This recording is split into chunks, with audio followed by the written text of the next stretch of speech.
ಕೊಡಗು ಧ್ವನಿ digital media, ಇದು ಕೊಡಗಿನ ನಂಬರ್ 1 ಯೂಟ್ಯೂಬ್ ಚಾನಲ್. ಈಗ ಆಸಾಮ್ನಲ್ಲಿ ಯಾರು ಸರ್ಕಾರ ಇರೋದು? ಎಷ್ಟು ಜನ ಸಹಿತಾ ಇದ್ದಾರೆ ಆನೆಯಿಂದ? ಇವ್ರು ಯಾಕೆ ಆಸಾಮ್ನಲ್ಲಿ ಚಲೋ ಮಾಡ್ತಾ ಇಲ್ಲ? ಮತ್ತು ಇವರ ಅವಧಿಯಲ್ಲಿ ಇವರ ಸರ್ಕಾರಗಳಿದ್ದಾಗ, ಇವರ ಶಾಸಕರಿದ್ದಾಗ ಎಷ್ಟು ಜನ ಸತ್ತಿದ್ದಾರೆ ಅಂತೇಳಿ ಪಟ್ಟಿ ನಾನು ಕೊಟ್ಟಿದ್ದೆ. ಈಗ ಮೊನ್ನೆ ಆದಂಥ ಪ್ರತಿಭಟನೆಯಲ್ಲಿ ಕೇಂದ್ರ ಸರ್ಕಾರದ ಜವಾಬ್ದಾರಿ ಇದೆ, ರಾಜ್ಯ ಸರ್ಕಾರದ ಜವಾಬ್ದಾರಿ ಇದೆ, ಸಂಸದರು ಕೂಡ ಬಂದಿದ್ದರು, ನಾನು ಕೂಡ ಪ್ರತಿಭಟನೆಗೆ ಹೋಗಿದ್ದೆ. ನಾವಿಬ್ಬರು ನಮ್ಮ ಜವಾಬ್ದಾರಿಯನ್ನು ಒಪ್ಪಿಕೊಂಡು ಜೊತೆಗೆ ಕೆಲಸ ಮಾಡೋಣ ಅಂತ ಹೇಳುವಂಥ ಮಾತನ್ನು ನಾನು ಹೇಳಿದ್ದೆ. ಮತ್ತೆ ಯಾಕೆ ಬೆಂಗಳೂರು ಹೋಗ್ತಾರೆ?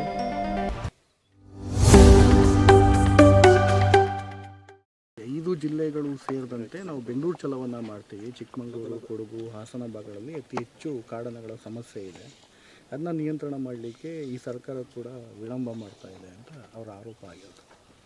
ನೋಡಿ, ಏನು ಇವತ್ತು ಕೊಡಗಿನಲ್ಲಿರ್ಬೋದು, ಬೇರೆ ಗಡಿ ಭಾಗದಲ್ಲಿರುವಂಥ ಪ್ರದೇಶದಲ್ಲಿ ಮಾನವ ಆನೆ, ಬೇರೆ ಪ್ರಾಣಿಗಳ ಮತ್ತು ಮಾನವರ ಸಂಘರ್ಷ ಏನು ನಡೀತಾ ಇದೆ, ಅದರಿಂದ ಆಗಿರುವಂಥ ಪ್ರಾಣಕ್ಕೆ ಹಾನಿ ಏನಿದೆ ಅದು ಎಲ್ಲರಿಗೂ ಕೂಡ ನೋವು ಉಂಟಾಗುವಂಥದ್ದು. ಅದಕ್ಕೆ BJP, JDS, ಕಾಂಗ್ರೆಸ್ ಅಂತ ಹೇಳುವಂಥ ಪ್ರಶ್ನೆ ಬರಲ್ಲ. ಜನಪ್ರತಿನಿಧಿಗಳು, ಮಾಜಿಗಳು, ಹಾಲಿಗಳು ಯಾರು ಇವತ್ತು ಸಾರ್ವಜನಿಕ ಬದುಕಿನಲ್ಲಿರ್ತಾರೆ, ಅವರು ಕುಟುಂಬಸ್ಥರು, ಸ್ನೇಹಿತರು ಎಲ್ಲರಿಗೂ ಕೂಡ ನೋವಾಗುತ್ತೆ. ಆದರೆ ವಾಸ್ತವವನ್ನು ಅರ್ಥ ಮಾಡ್ಕೋಬೇಕು. ಈಗಾಗಲೇ ನಾನು ಒಂದು ಪತ್ರಿಕಾಗೋಷ್ಠಿಯನ್ನು ಮಾಡಿ ಇವರು ಈ ಥರ ಸುಳ್ಳು ಪ್ರಚಾರವನ್ನು ವಿರೋಧಿಸಿ ಮಾತಾಡಿದ್ದೀನಿ, ಅಂಕಿ ಅಂಶಗಳನ್ನು ಕೊಟ್ಟಿದ್ದೀನಿ. ಈಗ ಆಸಾಮ್ನಲ್ಲಿ ಯಾರು ಸರ್ಕಾರ ಇರೋದು? ಎಷ್ಟು ಜನ ಸಹಿತಾ ಇದ್ದಾರೆ ಆನೆಯಿಂದ?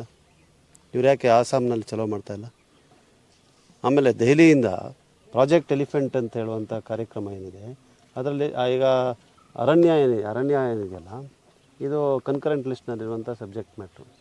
ಇಂಡಿಯನ್ ಫಾರೆಸ್ಟ್ ಆ್ಯಕ್ಟು ಕೂಡ ಇದೆ, wildlife act parliamentary legislation, forest conservation act parliamentary legislation, Karnataka state forest act ಇದೆ. ನಮ್ಮ ಜವಾಬ್ದಾರಿಗಳನ್ನು ಹಂಚಿಕೊಂಡು ನಾವು ಕೆಲಸ ಮಾಡಬೇಕು. ಇವ್ರು ಯಾಕೆ ಬೆಂಗಳೂರು ಚಲೋ ಯಾಕೆ ಮಾಡ್ತಾಯಿದ್ದಾರೆ? ಡೆಲ್ಲಿ ಚಲೋ ಮಾಡೋಕ್ಕೆ ಹೇಳಿ. ಮತ್ತು ಇವರ ಅವಧಿಯಲ್ಲಿ ಇವರ ಸರ್ಕಾರಗಳಿದ್ದಾಗ, ಇವರ ಶಾಸಕರಿದ್ದಾಗ ಎಷ್ಟು ಜನ ಸತ್ತಿದ್ದಾರೆ ಅಂತೇಳಿ ಪಟ್ಟಿ ಕೊಡೋಕ್ಕೆ ನಾನು ಕೊಟ್ಟಿದ್ದೀನಿ ನಾನು. ಅಂದರೆ ಅದಕ್ಕೆ ಅವ್ರ ಕಾರಣ ಅಂತ ನಾನು ಹೇಳೋದಿಲ್ಲ, ಯಾಕಂದರೆ ಅವ್ರು ಆ ಥರ ಮಾತಾಡ್ತಾರೆ ಅಂತ ನಾವು ಮಾತಾಡೋಕ್ಕೆ ಹೋಗಬಾರ್ದು. ಇದಕ್ಕೆ ಶಾಸಕರಾಗಲಿ ಸರ್ಕಾರಗಳಾಗಲಿ ಎಷ್ಟು ಶ್ರಮ ವಹಿಸ್ಕೊಂಡು ಬಂದಿದ್ದಾರೆ. ಆದರೆ ನಿರ್ಲಕ್ಷ್ಯ ಎಲ್ಲಾಗಿದೆ ಅಂತ ಹೇಳಿದ್ರೆ, ಈ ಒತ್ತಡ ನಾವೇನು ಇವತ್ತು ಎದುರಿಸ್ತಾ ಇದ್ದೀವಿ, ಆನೆಗಳ ಸಂಖ್ಯೆ ಹೆಚ್ಚಾಗಿದೆ, ಇದಕ್ಕೆ ಯಾವುದೇ ಕ್ರಮ 20 ವರ್ಷದಿಂದ ಜರುಗಲಿಲ್ವಲ್ಲ. ಅದಕ್ಕೆ ಯಾರು ಜವಾಬ್ದಾರರು?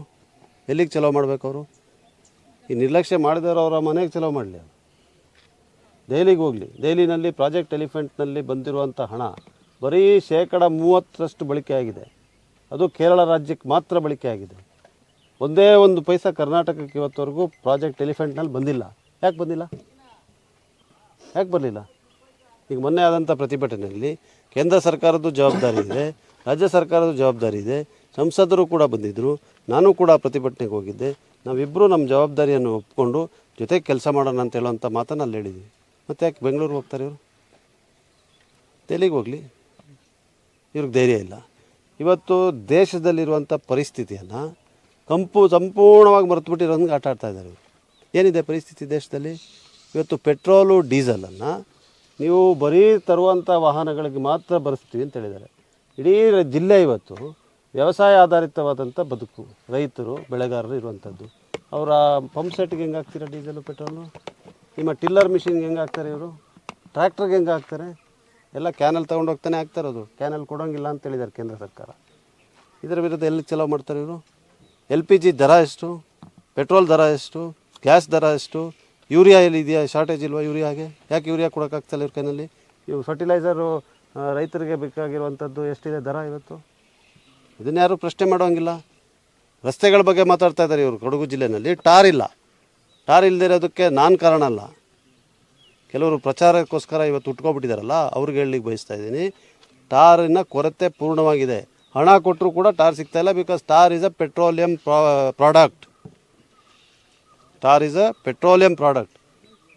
ಹಾರ್ಮೋಸ್ನಲ್ಲಿ 3 ಜನ ಮೊನ್ನೆ ಸತ್ರಲ್ಲ, ನಮ್ಮ ಶಿಪ್ ಮೇಲೆ ದಾಳಿ ಮಾಡಿದ್ರಲ್ಲ ಅಮೇರಿಕಾ, ಅದಕ್ಕೆ ಖಂಡನೆ ಮಾಡುವಂಥ ಯೋಗ್ಯತೆ ಇಲ್ಲದೆ ಇರೋರು ಇವತ್ತು ಇವರು ಬೆಂಗಳೂರು ಚಲೋನಾರು ಮಾಡ್ಕೊಳ್ಳಿ, ಅಲ್ಲ ಏನಾರು ಮಾಡ್ಕೊಳ್ಳಿ, ಇದರಿಂದ ವ್ಯತ್ಯಾಸ ಆಗೋದಿಲ್ಲ.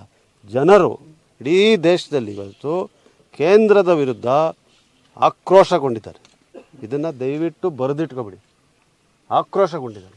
ಇವತ್ತು ಕಾಕ್ರೋಚ್ ಜನತಾ ಪಾರ್ಟಿ ಅಂತ ಯಾವುದೋ ಒಂದು ಡಿಜಿಟಲ್ ಪ್ಲ್ಯಾಟ್ಫಾರ್ಮ್ನಲ್ಲಿ 3 ಕೋಟಿ ಜನ ಸೇರ್ತಾರೆ ಅಂತ ಹೇಳಿದ್ರೆ ಅದರ ಅರ್ಥ ಕೇಂದ್ರ ಸರ್ಕಾರದ ವೈಫಲ್ಯದ ವಿರುದ್ಧ ಆಡಳಿತದ ವಿರುದ್ಧ ಜನ ಬೀದಿಗಿಳಿಲಿಕ್ಕೆ ತಯಾರಾಗಿದ್ದಾರೆ.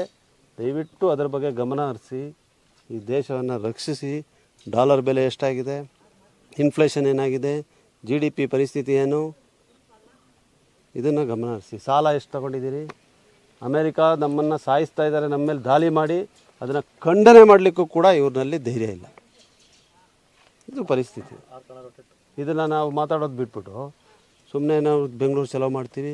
ಯಾವುದೋ 4 ರಸ್ತೆ ಗುಂಡಿ ಬಿದ್ದಿರೋದು ಫೋಟೋ ತೊಗೊಂಡು, ಗುಂಡಿ ಇವತ್ತು ಬಿದ್ದಿರೋದಾ?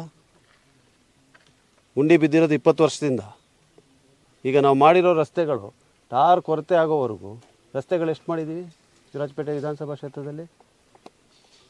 ಇವತ್ತು ವಿರಾಜಪೇಟೆಯಿಂದ ಮಡಿಕೇರಿ ರಸ್ತೆ ಪೂರ್ಣವಾಗಿ ಟೆಂಡರ್ ಆಗಿದೆ, ಟಾರ್ ಇಲ್ಲ. ನಾಪೋಕ್ಲು ಅಯ್ಯಂಗೇರಿ ರಸ್ತೆ ಟೆಂಡರ್ ಆಗಿದೆ, ಟಾರ್ ಇಲ್ಲ. ಈಗ ಅನೇಕ ರಸ್ತೆಗಳು, ಪಾಲಿಬೆಟ್ಟ ರೋಡು ಟೆಂಡರ್ ಆಗಿದೆ, ರಸ್ತೆ ಇಲ್ಲ, ಟಾರ್ ಇಲ್ಲ. ಅನೇಕ ರಸ್ತೆಗಳು ಟೆಂಡರ್ ಆಗಿ ಕಾಮಗಾರಿಗೆ ಆದೇಶವನ್ನು ಕೊಟ್ಟು ಟಾರಿನ ಕೊರತೆಯಿಂದ ನಿಂತೋಗಿದೆ.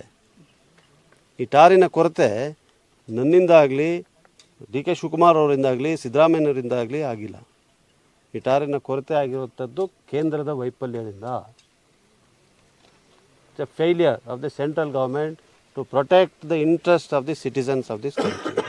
ದೇಶದ ನಾಗರಿಕರ ಹಿತವನ್ನು ರಕ್ಷಣೆ ಮಾಡೋದಲ್ಲಿ ವಿಫಲವಾಗಿರುವಂಥ ಕೇಂದ್ರ ಸರ್ಕಾರ ಇವತ್ತು ನಾವು ನೋಡ್ತಾ ಇದ್ದೀವಿ. ಇದರಿಂದ ಅದರ ಕಡೆ ಗಮನ ಹರಿಸಿ ಅದನ್ನು ಬಗೆಹರಿಸಿ ಜನರ ದಿನನಿತ್ಯ ಜೀವನವನ್ನು ಸುಗಮಗೊಳಿಸಲಿಕ್ಕೆ ಕ್ರಮ ಜರುಗಿಸುವಂಥ ಕಡೆ BJP ಅವರು ಗಮನ ಹರಿಸಲಿ ಅಂತ ನಾನು ಹೇಳಲಿಕ್ಕೆ ಬಯಸ್ತೀನಿ.